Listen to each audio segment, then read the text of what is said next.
प्रश्न आया है। प्रश्नकर्ता अपना नाम श्री अमन राणा भिवानी हरियाणा। आप पूछते हैं कि गुरुदेव, भगवान से हमें सांसारिक चीज़ों जैसे धन, नौकरी, शादी आदि मांगना चाहिए या आध्यात्मिक मार्ग की उन्नति और भक्ति मांगनी चाहिए? अमन राणा जी, आप भगवान के, भगवान आपके, और भौतिक संसार में यदि गीता जी की बात को हम फॉलो करें तो भगवान ने कहा है मेरे अनेक प्रकार के भक्त हैं। एक आर्त भाव से, यानी कि जो दुख में भगवान को पुकारते हैं, एक अर्थार्थी कि मुझे कुछ चाहिए, धन चाहिए, नौकरी चाहिए, और एक अनन्य भाव से केवल मुझको ही भजते हैं। अर्जुन मुझे सारे ही प्रिय हैं, लेकिन जो भक्त केवल मुझको भजता है, अनन्य भाव से भजता है, वो मुझे सबसे ज़्यादा प्रिय है।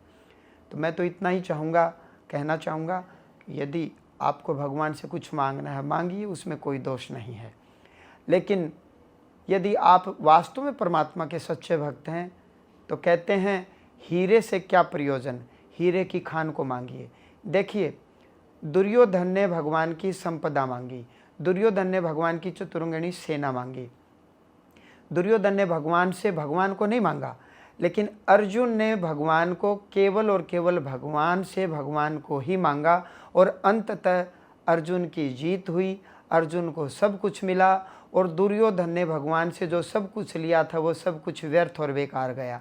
तो यदि आप हमसे पूछेंगे तो मैं तो इतना ही कहूँगा कि प्रभु से केवल प्रभु को मांगिए और प्रभु की कृपा मांगिए।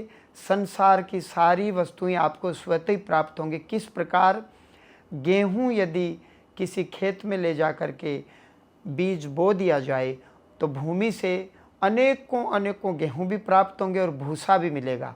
अब आप चाहो कि मुझे भूसा चाहिए, और भूसा खेत में बोया नहीं जाता, गेहूँ बोया जाता है, और भूसा गेहूँ के साथ में चिपक करके आता है।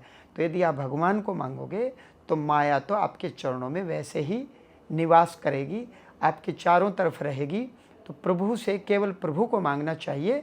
संसारी वस्तुएं तो स्वतः ही प्रभु की कृपा से आपको वैसे ही प्राप्त हो जाएंगी। आगे आपकी सोच, आपका ज्ञान, आपकी समझ।